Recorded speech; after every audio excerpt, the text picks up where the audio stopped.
نحمده ونصلي على رسوله الكريم اما بعد اعوذ بالله من الشيطان الرجيم بسم الله الرحمن الرحيم رب اشرح لي صدري ويسر لي امري واحلل عقدة من لساني يفقهوا قولي. یہ کہتے ہیں کہ گھر کے لیے بھی ویسا ہی ایک دستور اور قانون ہو جیسے کسی ریاست یا ملک کے لیے ہوتا ہے.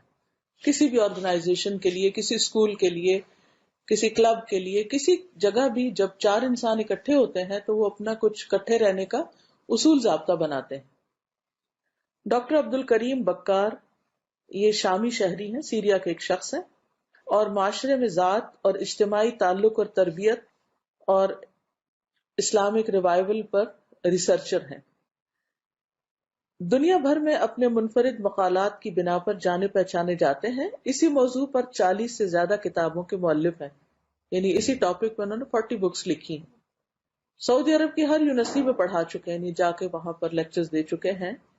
کئی ٹی وی چینلز پر اپنے اختیار کردہ شعبہ کے بانی اور سینکڑوں رسالوں اور اخبارات کی جان ہے.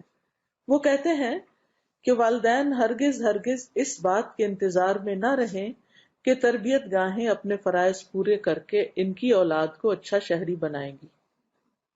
یعنی اسکول، یونیورسٹیز کے اوپر آپ یہ مت سوچیں کہ وہ آپ کے بچوں کو اچھا انسان بنا دیں گے. انہیں خود اس ذمہ داری کو پورا کرنا ہوگا کہ انفرادی طور پر اپنے بچوں کو معاشرے کا ذمہ دار فرد بنائیں. یعنی یہ ہم میں سے ہر ایک کی ذمہ داری ہے. کیا ہی اچھا ہو کہ والدین گھروں میں ہی کچھ ایسے ہلکے پھلکے قانون بنا دیں جن پر عمل کر کے بچوں کے کردار میں پختگی آئے اور ان میں احساس ذمہ داری پیدا ہو.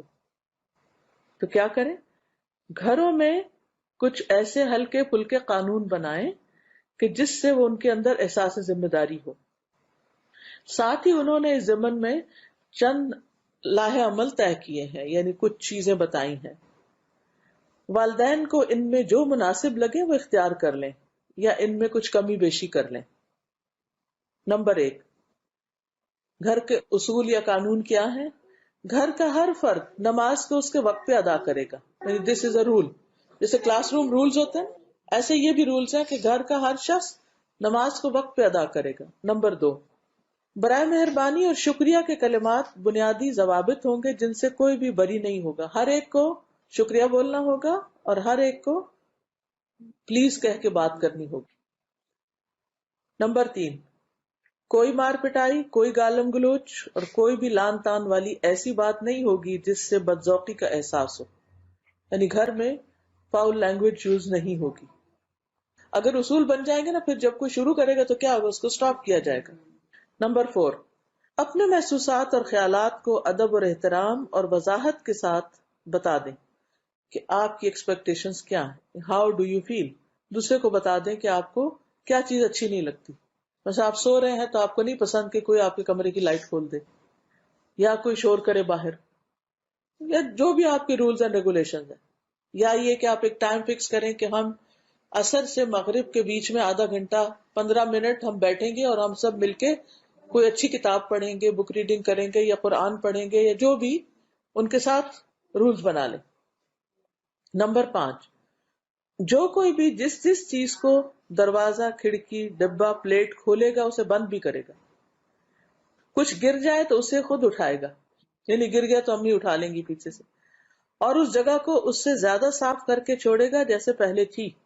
کچن میں کام کیا، چائے بنائی، دودھ گرم کیا، کچھ بھی کیا، اس جگہ کو کلین کر کے ہٹے گا. نمبر 6، آپ کا کمرہ خالص آپ کی ذمہ داری ہے. ہر بچہ اپنا بیڈ، اپنا کمرہ، اپنی الماری خود ٹھیک رکھے گا. نمبر 7، جو کوئی بات کرے گا اسے ٹوکے بغیر سنی جائے گی، یعنی دوسروں کی بات سننے کی عادت ڈالیں اور بات کو درمیان میں سے کوئی نہیں کاٹے گا. نمبر 8، گھر میں داخل اور خارج ہوتے ہوئے سلام کرنا ہوگا. نمبر 9، گھر کا ہر فرد روزانہ قرآن مجید سے ایک حزب کی تلاوت کرے گا. آپ مقرر کر لیں، ایک پیج کرنا ہے، ایک پیراگراف کرنا ہے، ایک آیت کرنی، جو بھی کرنا ہے سب کے اوپر لازم کر دیں. نمبر 10، جو ہم سے ملنے آئے وہ ہمارے قوانین کا احترام کرے. یعنی اگر کوئی اور گیسٹ آ کے، بچے وغیرہ گھر میں ہوتا ہے نا کہ ہم خالہ کے گھر جا کے رہتے ہیں یا کوئی، ان کو بھی ان قوانین کی پابندی کرنی ہوگی. جیسے آپ دبئی میں آتے ہیں تو دبئی کے قوانین کی پابندی کرنی ہوگی. نمبر 11، گھر کا کوئی بھی فرد اپنے کمروں میں جا کر کچھ نہیں کھائے گا. نمبر 12، رات کو جو بھی ٹائم مقرر کریں اس کے بعد کوئی بھی نہیں جاگے گا، سب بچے سو جائیں گے. جیسے ہمارے والد عشاء کی نماز ہوئی اور سب لائٹس خود آف کرنا شروع کر دیتے تھے. نمبر 13، اسمارٹ فون اور ڈیوائسز صرف اس وقت سے اس وقت کے درمیان ہی استعمال کی جائیں گی، اس کا بھی ٹائم مقرر کریں. نمبر 14، والدین کے لیے احتراماً کھڑے ہونا، ان کے سر پر بوسہ دینا یا ان کے ہاتھ چومنا ضروری شمار ہوگا. یعنی بچوں کو یہ لازم عادت ڈالیں کہ وہ ماں باپ کے ہاتھ کس کریں یا سر پہ چومیں یا کچھ بھی، تاکہ اگر کوئی ڈانٹ چانٹ بھی پڑی ہے تو پھر وہ معاملہ بگڑے نہیں، پھر قریب آئیں. نمبر 15، مل کر بیٹھنے کے وقت میں کسی قسم کی مواصلاتی ڈیوائسز، فون یا آئی پیڈ کا استعمال منع ہوگا. یعنی جب آپس میں بیٹھے ہوئے ہیں تو ہر کوئی بات کرے گا، ڈیوائسز پہ نہیں ہوگا. نمبر 16، کھانے پینے کے وقت میں سب کی حاضری اور شمولیت ضروری ہوگی. یعنی کہ اچھا میں بعد میں آپ لوگ کھا لیں میں کھا لوں گا، اوپر سے آواز دے دی، نہیں، ساتھ مل کے کھانا ہوگا.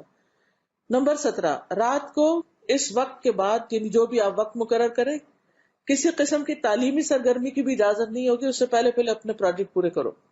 نمبر 18، گھر کے سارے افراد گھر اور گھر میں موجود ہر چیز کی حفاظت کے ذمہ دار ہیں.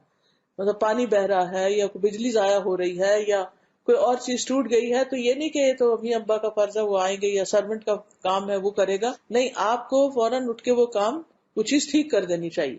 نمبر 19، اپنا کام ہر کوئی خود کرے گا، کوئی کسی دوسرے پر حکم نہیں جھاڑے گا. ہاں، مگر گھر کے سربراہان اپنا کام کسی کو کہہ سکتے ہیں، یعنی اماں ابا کہہ سکتے ہیں. نمبر 20، خاندان اور اس کی ضروریات کسی بھی دوسری ضرورت پر مقدم اور پہلے کی جانے والی شمار ہوگی، یعنی پہلے فیملی بعد میں کچھ اور. نمبر 21، کوئی بھی کسی کے کمرے یا علیحدگی والی جگہ پر دروازہ کھٹکھٹائے یا اس کی اجازت کے بغیر داخل نہیں ہوگا. بچوں کی بھی ایک پرائیویسی ہوتی. ڈاکٹر محمد راتب نابلسی کہتے ہیں کہ میں نے اس مضمون کو بہت مفید پایا ہے. والدین کو چاہیے کہ اسے اہمیت دیں، کیونکہ اولاد کی تربیت ایک ایسا مشکل کام ہے جسے ہفتے کے 7 دن اور دن کے 24 گھنٹے کرنا ہوتا ہے. یعنی یہ تربیت 24 گھنٹے کی تربیت ہوتی ہے، صرف کسی ایک خاص وقت کی نہیں.